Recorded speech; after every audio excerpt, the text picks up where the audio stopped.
Good morning. Hope you are all having a great day. Today I'm going to read chapter 3 in Galaxy Zach. Landing, landing, landed.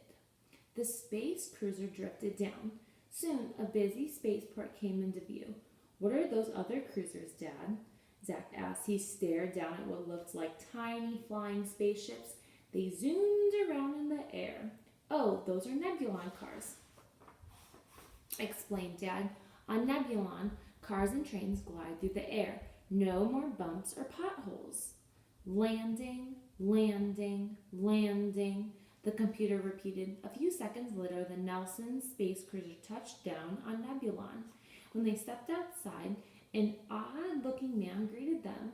Welcome to Nebulon, Otto Nelson, and Otto Nelson's family, he said. Zach stared at the man. He was slightly taller than Dad. His head was egg-shaped, and his arms were long and skinny. They dangled down to his knees. This is a picture of all the spacecrafts flying around in the city instead of driving like I guess they still do on Earth in 100 years in the future in this book. Hi, Fred. Thanks for meeting us, said Dad. Everyone, this is Fred Stevens, my new boss at Nebulonics. Fred lifted his hand with his palm facing out. Then he moved his hand in a small circle in front of his face. Zach looked at his sisters. What is this guy doing? He whispered. Dad made the same movement with his hands. That's how Nebulites shake hands, Dad explained. Fred, this is my wife, Shelley. So this is just a different greeting that people on this other planet are doing. Mom raised her hand and made a circle. How do you do? She said with a giggle. How do I do what? Fred asked, looking puzzled. That's how Earthlings say hello, Dad explained. Well then, how do you do? Asked Fred. And these are my daughters, Charlotte and Kathy, Dad continued, and my son, Zach. Nice to meet you. So this is them walking around Nebulon and seeing all the different things, and these are the kids over here, and the boss, and Dad and Mom. Mr. Stevens, the twins said. Hi, Zach added.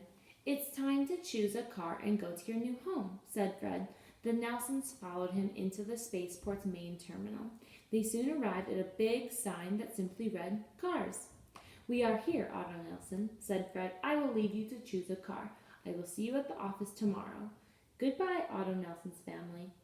Fred Stevens left the spaceport.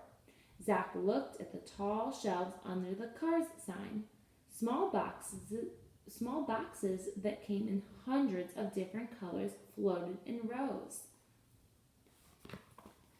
So this is the place where they're getting the car. It's outside of it. And here's the inside of the place where they're getting the car. And there's small boxes that I guess might have cars in them. We'll find out. Seems a little small for a car. Well, who knows? Dad, I don't see any cars here, said Zach.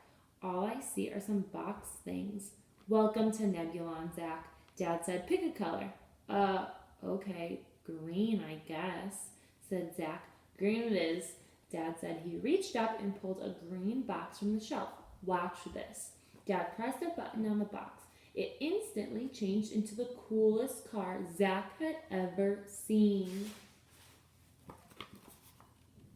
So this is the car before Dad pushes the button, and then this is the coolest car Zach has ever seen.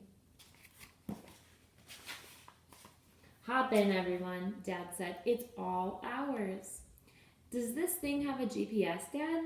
Zach asked as he got into the car. Better than GPS, buddy, replied Dad. Look. Dad pressed a button on the dashboard. 122 Zoid View, Crescent City, he said. Then he leaned back and placed his hands behind his head.